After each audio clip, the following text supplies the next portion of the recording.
Hey guys, what's up? It's Alex here. Today we are here with another Grand Prix in F1 2015 career mode. Today it's the Russian Grand Prix and obviously driving our Toro once again. We're going around the final corner for one-shot qualifying. So this track, one I actually quite enjoy driving. It's one that I don't think the Toro will really excel in.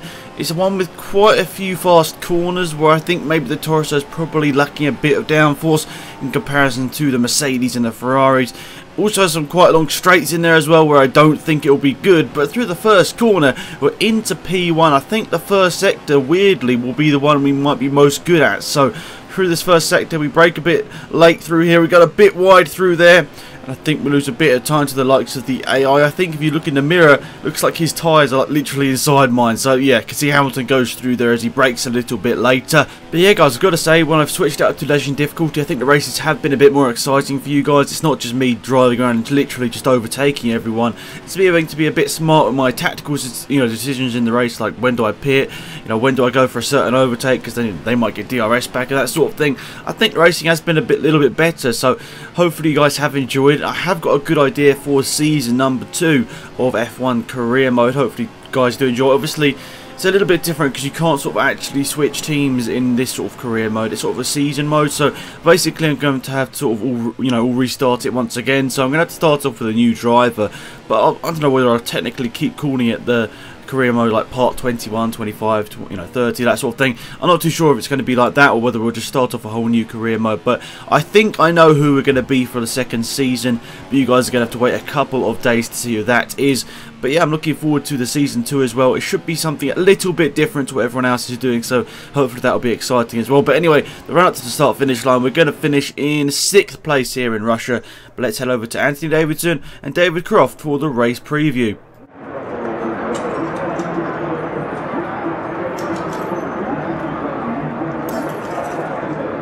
It's been a mighty qualifying performance from Mercedes today, with both cars on the front row for the race tomorrow. Well, it's a great result for the team and one that we were expecting from them. Tomorrow, they'll be expecting both cars on the podium. Here we are in Russia in the scenic Black Sea resort of Sochi, where this purpose-built track is described as one of the most impressive tracks on the Formula One calendar. Welcome to the Russian Grand Prix. It was a blistering lap time from Lewis Hamilton in qualifying yesterday. If he gets a clean start away from the grid today, he might be untouchable. He has clean air in front of him, so we'll be hoping he can create a gap over the first few laps. If the cars in 2nd and 3rd can keep close until the first round of pit stops, then they may be able to take advantage on the undercut. It was an excellent showing from the Red Bull team at the last race. They'll be hoping for a similar level of performance here again today. It was a good performance, but it was just one race. If they want to maximise their potential in the Constructors' Championship, they'll need to produce that kind of form more often between now and the season's end. So here we are then guys, the Russian Grand Prix in our F1 2015 career mode. We've had a pretty good season so far, picked up a lot of good results, a couple of podiums in there as well. But there is the race strategy there. You can see pitting lap number 6 or 7, and you can see it's going to take about 23 minutes for this race. Obviously you guys get the edited down highlights, so it shouldn't be that long in the video. But anyway, 5 lights are on, lights are out straight away there, no holding the lights, into the rich fuel mixture straight away as we head down to turn 1. I was trying to defend from Massa, but he had such a good start there, I couldn't get across at all near him, and he just goes straight past me, so that's a bit frustrating. But down to turn 1, we do have the help of a bit of a slipstream from Raikkonen and the rich fuel mixture obviously as well, meaning we do manage to get past Bottas and Massa, and we get ourselves into 5th place. That's gained 1 position on our starting position. So trying to go around the outside of Raikkonen here, is that going to work? Well, we've got ourselves an inside line here, and we've gone up into 4th place here, running a bit wide. A very weird line to go through those last couple of corners there, but we do manage to get up into 4th place now.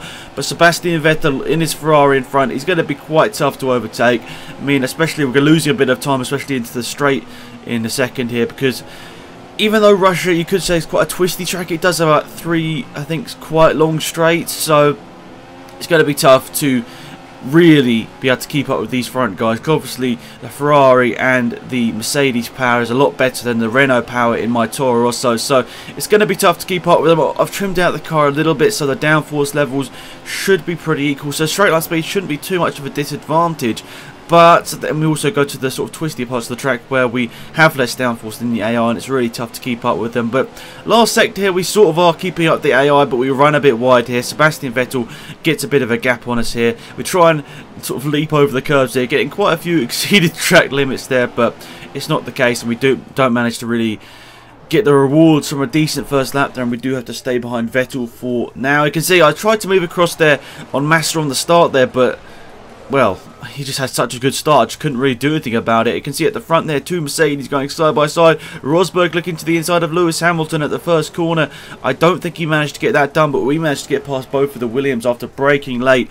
And this is the move I wanted to look at again, because how on earth did we make this move on Kimi Räikkönen? I don't know, because we're running so wide through there, but we managed to keep enough speed through the corner to actually get a run on Räikkönen and be down the inside of him there. So that's pretty good. I'm pretty surprised about that. But anyway, skipping ahead to the second lap now, you can see I've lost Vettel a little bit here. As I was talking about, I wouldn't be too bad in the straight line speed sort of areas, but then through the corners I really am losing a lot of time because my car has literally no downforce on it, and you can see I'm running wide, exceeding track limits anywhere I can. Well, not like I'm doing it on purpose, but you know what I mean. I'm just sort of running everywhere, all over the place, which is a bit disappointing. But now Räikkönen has got through. He's into 4th place once again.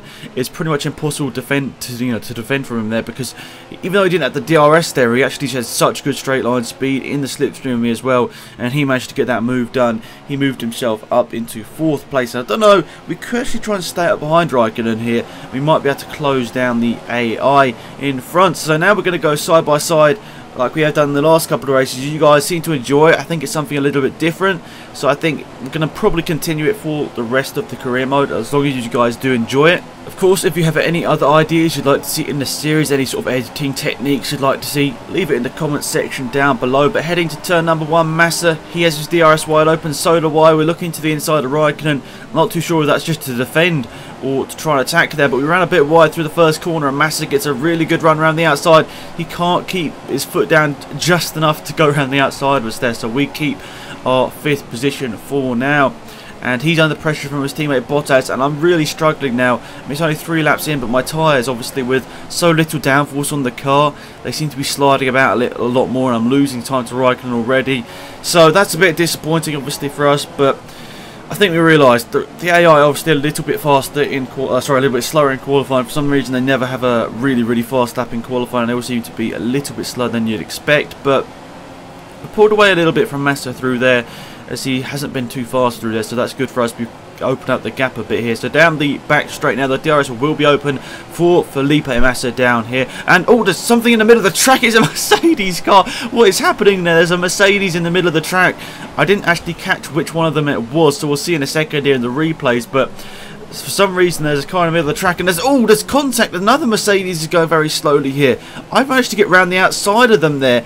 I'm now into 2nd place, and Massa is just stuck up behind the AI there. I'm not too sure which Mercedes it was there, but I'm confused at what's happening in this race here. Both Mercedes are involved in an accident. We'll have to watch the replay to see what happened there, but that is very strange. Did not expect that to happen whatsoever, but I suppose it's good to have that in the career mode, having the AI unpredictability. So around the last couple of corners, Massa doesn't seem to be going too fast. I'm not too sure what's he doing here. Is he going flat out, or has he got a problem? I'm not too sure. But as we head down to turn number 1 on my screen, I managed to get a bit of a gap here, and I run completely wide of that first corner. I do break up a little bit there to make sure we don't actually gain any time out of that. So let's have a look at this again. This is from Nico Rosberg's point of view. So this is a couple of corners before. So he's a little bit behind Lewis Hamilton here. So what is going to happen? It's not down this little straight here. It's down the next, after the right-hander here. It's down this straight here. Rosberg will have the help of DRS as well. That might have come into the equation down this back straight here. So Rosberg will be opening the DRS now. He's going to go one way, then next, and he just crashes into Hamilton. Sorry to say, Rosberg, but that is completely your fault. He went one way then the next just to try and get past Hamilton, and he made contact there with Bottas, I think, as well there. Quite a big amount of contact. I think he damaged a bit of his front wing as well. But anyway, let's have a look at this all from Lewis Hamilton's point of view now. Round that right-hander once again. Obviously, you'll see in the mirror, Rosberg will have the DRS. He'll be opening that up about now. And oh no, look at that! Lewis Hamilton's got a puncture. That's why he's going so slowly. Lewis Hamilton gets a puncture down the back straightaway there. That's why he goes so slowly. So maybe it wasn't Rosberg's fault. Lewis Hamilton, or maybe it was just a racing accident at the end of the day. Rosberg didn't realise Hamilton was going to be slowing down so much. And this is when we go around the outside here. Hamilton sort of steers into the middle of the track where we were. Not too good there. But then look at this. Hamilton's weaving all over the place. What is he doing? I'm not too sure. And he goes into the pit lane. Obviously, even the Manor cars are overtaking him now. What has happened to the Manor car? It's going very slowly as well. This race has gone really crazy in a couple of corners. You can see in the pit lane, Hamilton getting held up behind Nico Rosberg. Let's watch this again from the onboard of Roberto Merhi. So, Hamilton's the second Mercedes. Rosberg's the one we're going side by side with now. But, oh, that's very bad from Lewis Hamilton there. He just steers across the middle of the racetrack and just completely wipes out Roberto Merhi there. That should be a penalty, probably even a drive-through in real life, but I doubt it's going to be any of those in the game. But anyway, all of that has promoted us into second place with a good pit stop there, a really fast pit stop from us, a 2.259 second pit stop there. Really good stuff from the Toro Rosso guys, and that's going to be good for us as we exit the pit lane now. And I think we're going to go out quite close to Danny Kvyat, obviously another Red Bull sponsored car. He's managed to get past us here as we head down to turn number 1 here. So breaking into turn number 1, we just come out in front of Jenson Button, I think, as well. He ran a bit wide.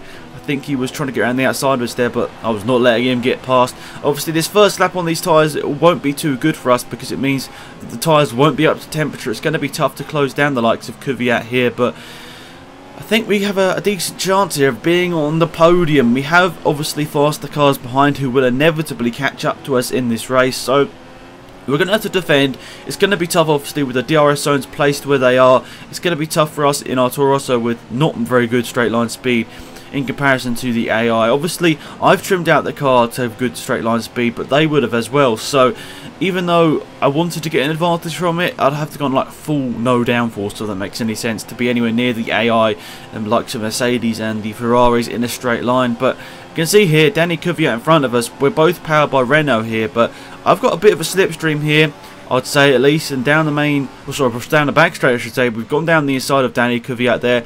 I think a pretty nice move down the inside there, moving us into 4th place, and now we've only got 2 or 3 cars that we could possibly overtake in this race. Depends how bad Vettel's stop is. I mean, if Vettel actually had a bad stop and got held up in the pit, we could be a hell of a lot closer here, and we could be in an opportunity to maybe go for the win. But let's not count our chickens before they've hatched, because we've got to go around this final corner first and see where we do come out the pit lane after the pit stops, I should say. But across the start finish line we gain our position 2 back, so that's good. But yeah, Sebastian Vettel's well gone there, and we're not anywhere near him. I think, if I remember correctly, we're about 8 seconds behind him at this point, and you can see the gap actually didn't grow that much. It was up to 14 seconds by the end of the race here.